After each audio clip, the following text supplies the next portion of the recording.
Last week, the NYSE rang the closing bell from AT&T Stadium to celebrate the launch of NYSE Texas. Jerry Jones, the owner of the stadium's most popular tenant, the Dallas Cowboys, and Jay Allison, CEO of NYSE-listed Comstock Resources, spoke to our Kristen Scholler about the moment. They also discussed how their two organizations came together. Take a listen. There really is a great similarity between the story of how we became involved with the Cowboys and how we became involved with Comstock. In both cases, the best success I've enjoyed was when you went the other way from the common thinking. Almost every time that I can point to it, very few people were coming the Cowboy way in 1989, and I'm talking about not on the field, but off the field. The Cowboys were losing $1 million a month. I bought 15% of the Cowboys from the FDIC. They'd been foreclosed on. Control of the Cowboys was going to the courthouse to be auctioned off. That's the shape of, if you will, football at the time, and I'm not exaggerating, and certainly the Dallas Cowboys. Now, I didn't have to mess with the FDIC to get involved with Comstock at all. But what you did see was a less than enthusiastic involvement in hydrocarbons. You had so much interest in, okay, we're going to go to renewables. Yet we all recognized, at least I did, that we're going to need energy. This country has to run on energy. And so I looked at first of all, I looked at Comstock from the standpoint of their management. Their management is one of the soundest, highest character managements of any team, or that team out, but of any company. That's critical, because when you're in an intangible, when you are talking about what really only God knows, that's what's down there at 20,000 feet in our particular case. The integrity of the management, the integrity of all the people involved has everything to do with where you put your dollar. I personally have put over $1 billion into Comstock over the last 7 years. That's what I think of the management.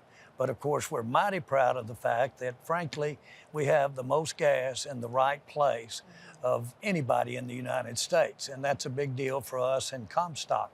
I think Comstock is really, from the standpoint of some comparison, I think it puts the Cowboys in the shade financially. Interesting. Jay, a $1 billion investment, as Jerry mentioned there. How has your company tapped into that? Well, so if you look at Jerry going against the flow, which is the reason we're here today, right? So in 2018, Jerry calls me, and we had met 10 or 15 years earlier. So we knew, and he followed what Comstock was doing. He's very smart about that. He looks to see if what we told him we might be doing 10 or 15 years earlier, we actually were successful, or we failed in doing it. We were successful.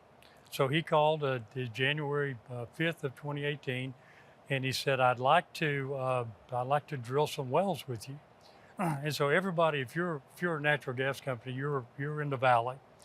And I said, well, Jerry, we're struggling because gas prices are lower. He said, well, that's exactly what I like. Are you dry gas? I said, yes. What's your inventory look like? We have hundreds and hundreds of locations. He said, if you drill a well, can you sell it, the gas? Yes. And are you near this feed gas, this LNG corridor that's growing? I said, yes.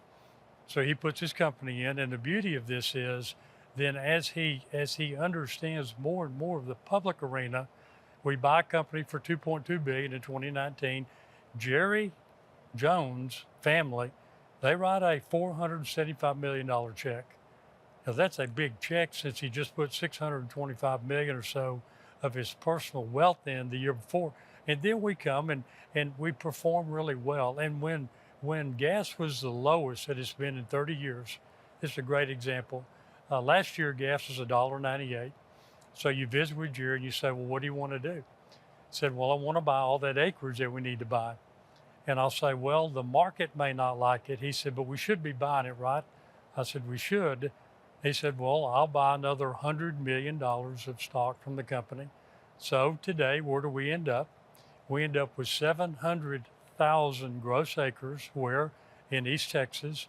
Where is that near? It's near LNG, and all of it is really undedicated.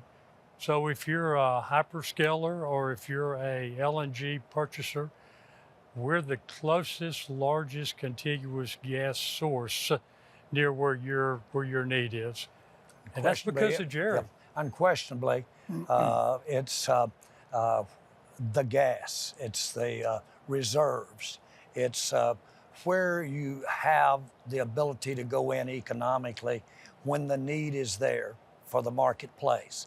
And certainly Comstock had that to some degree, but we had great opportunities for the future.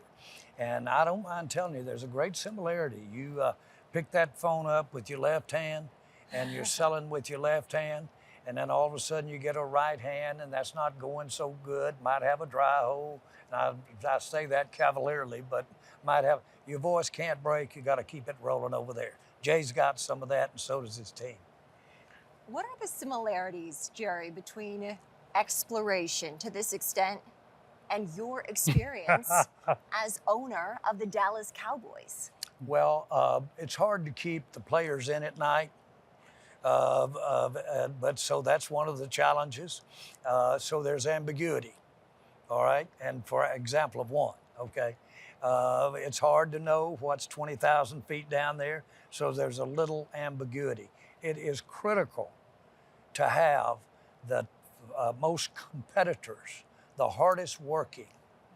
It's critical because you're dealing with some ambiguous points. Anytime you've got two of those, you've got something that, what's going to make the difference? The character, the hard work, and really you're supposed to look at an area that has promise. I thought sports had promise, really, relatively speaking. I frankly didn't think it was appreciated from the standpoint of affinity, from the standpoint of companies and services using sports to help people become interested to do more purchases, so to speak. So I thought it was underused then. Same thing with natural gas 7 years ago.